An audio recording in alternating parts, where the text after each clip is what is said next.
اور تیار ہو جائیے، اس ملک میں امیت شاہ NPR NRC کرنے جا رہے ہیں۔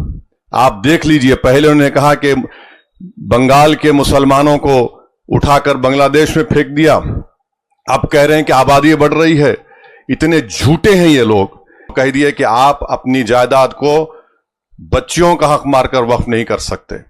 دوسرے دھرم میں آپ اپنی پوری جائیداد کو اپنے بھگوان یا اپنی آستھا کی بنیاد پر دے سکتے ہیں، مگر یہاں پر یہ قانون بنا دیا گیا۔ افسوس یہ ہے کہ سپریم کورٹ نے اس پر بھی اسٹے نہیں دیا۔ تو بسم اللہ الرحمن الرحیم، السلام علیکم ورحمۃ اللہ وبرکاتہ۔ شہ نشین بتشریف فرما صدر all India Muslim personal law board حضرت مولانا خالد سیف اللہ رحمانی صاحب، وہ تمام ملی تنظیموں کے ذمہ داران، معزز حاضرین اکرام، میں سب سے پہلے مذمت کرتا ہوں، کنڈیم کرتا ہوں مرکزی حکومت اور وزیر اعظم کے اس فیصلے کے کہ آج انہوں نے ہم کو احتجاج کرنے کا بھی موقع نہیں دیا اور صرف 100 لوگ کے ساتھ یہ کہا کہ پرمیشن دیا گیا کہ ہم یہاں پر احتجاج کریں۔ یہ ان کی ہٹلر شاہی ہے، یہ ان کا ڈکٹیٹورل ایٹیٹیوڈ یا ان کی ایک مانسکتا کو دکھاتا ہے۔ اگر کوئی پردھان منتری کی تعریف میں کوئی جلسہ کرنا چاہتا تو بی جے پی 10,000 لوگوں کا پرمیشن دیتی۔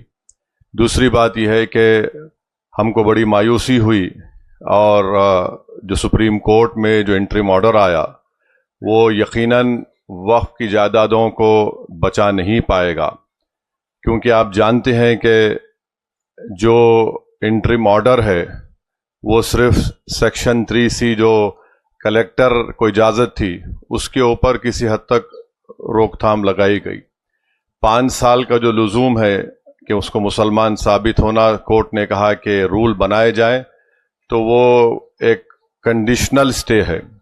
ایسا رول بنایا جائے گا کہ کوئی مسلمان جو ہے اپنی جائیداد کو وقف بھی نہیں کر پائے گا، اور سوال یہ اٹھے گا کہ کیا آپ مسلمان ہیں یا نہیں۔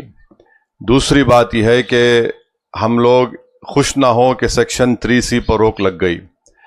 ایک ڈیزگنیٹڈ آفیسر ہوگا جو تحقیقات کرے گا، اور دلی میں 123 پراپرٹیز ہیں جس کا DDA کہتا ہے کہ ان کی جائیداد ہے، جس میں ایک مسجد کے امام محب اللہ ندوی صاحب ہیں۔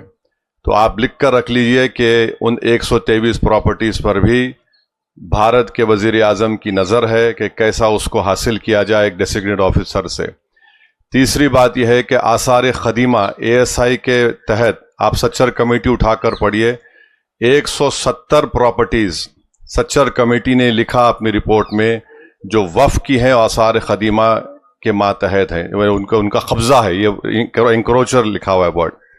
اب سپریم کورٹ نے اس پر سٹے نہیں دیا تو اس کا ہوگا یہ کہ جہاں یہ جائیداد وقف تھی اب یہ وقف نہیں رہے گی۔ ASI اس کو کنٹرول کرے گا، اور اس کا اثر آپ دیکھیں گے سنبھل کی مسجد کے کیس پر پڑنے والا ہے۔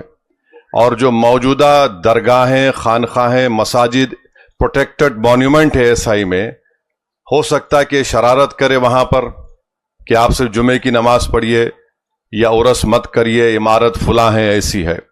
لیمیٹیشن ایکٹ تلنگانہ، آندھرا، تمل ناڈو میں ہندو اینڈومنٹ بورڈ کے اوپر لیمیٹیشن قانون نافذ نہیں ہوتا ہے، اس پر بھی سپریم کورٹ نے سٹے نہیں دیا۔ تو یعنی جہاں جہاں وقف کی پراپرٹیز پر اللیگل انکروچمنٹ ہے، قابض لوگ ہیں، وہ مالک بن جائیں گے۔ اور تیسری بات یہ ہے کہ شیڈول ٹرائب ایریا میں وقف اگر آپ کی بھی پراپرٹی ہوگی تو آپ وقف نہیں کر سکتے۔ یہ بتائیے کیسا ہوگا یہ؟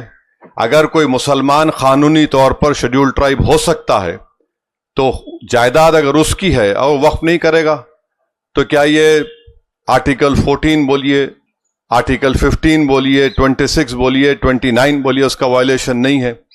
وقف الاولاد کے بارے میں ہم بات نہیں کر رہے ہیں۔ اگر کوئی وقف الاولاد کرنا چاہتا ہے تو بھارت کے وزیر اعظم کو مسلم بیٹیوں سے اتنی محبت ہے کہ ان میں اتنی ہمت نہیں ہے کہ بلقیس بانو کو بلا کر مل سکے، مگر وہ کہہ دیے کہ آپ اپنی جائیداد کو بچیوں کا حق مار کر وقف نہیں کر سکتے۔ دوسرے دھرم میں آپ اپنی پوری جائیداد کو اپنے بھگوان یا اپنی آستھا کی بنیاد پر دے سکتے، مگر یہاں پر یہ قانون بنا دیا گیا۔ افسوس یہ ہے کہ سپریم کورٹ نے اس پر بھی سٹے نہیں دیا۔ تو وقف اولاد بھی نہیں ہوگا، اور وقف ایویکیو پراپرٹیز ہیں جو ویسٹرن یو پی میں، چندی گڑھ میں، پنجاب ہریانہ زیادہ ہے، اب اس کا مالک کلیکٹر بن گیا. اور یہ مت سمجھیے کہ کلیکٹر سروے کرے گا.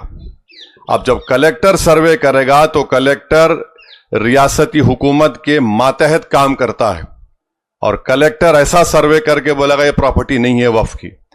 تو اگر آپ بنیادی طور پر ہم یہ کہہ سکتے ہیں کہ یہ جو سپریم کورٹ نے انٹرم سٹے دیا ہے اس سے وقف کی پراپرٹیز برباد ہو جائیں گی، اور یہ بی جے پی کی حکومت جہاں جہاں جن ریاستوں میں ان کی حکومت ہے وہاں پر وہ وقف کی پراپرٹیز کو برباد کر دیں گے.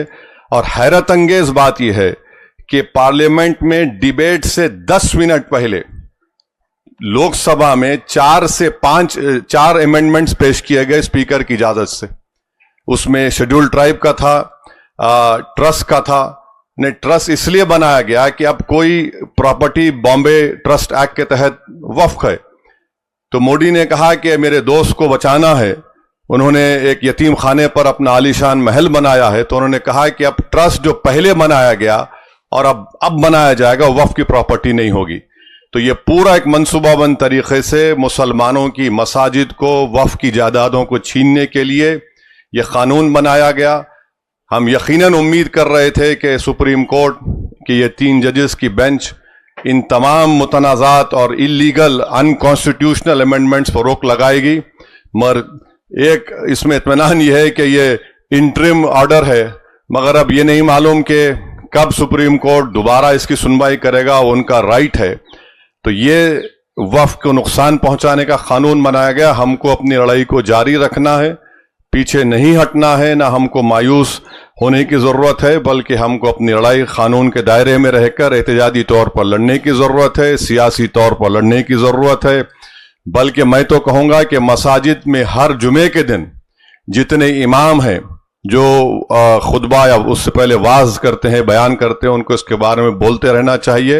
اور تیار ہو جائیے، اس ملک میں امت شاہ NPR NRC کرنے جا رہے ہیں.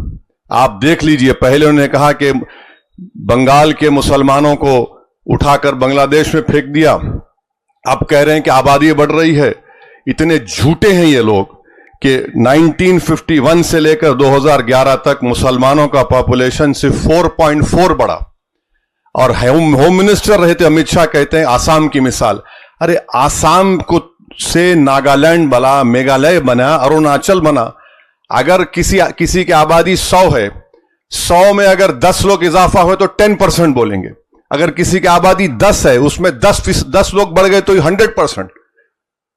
تو یہ ان کا معاملہ ہے. تو یہ NPR NRC بھی کرانا چاہ رہے، ہر طریقے سے مسلمانوں کی شناخت کو ختم کرنا چاہ رہے، مسلمانوں کی مذہبی جو شناخت ہے اس کو ختم کرنا چاہ رہے ہیں، مسلمانوں کی جو مذہبی عبادت گاہیں اس کو چھیننے کے لیے قانون بنایا گیا. اس سے کوئی مقصد نہیں، صرف تباہ و برباد کرنا ہے، ہم کو بچانا ہے. جس چیز کا مالک اللہ ہے اس کے لیے انشاءاللہ ہم تمام کوشش کرنا ہے.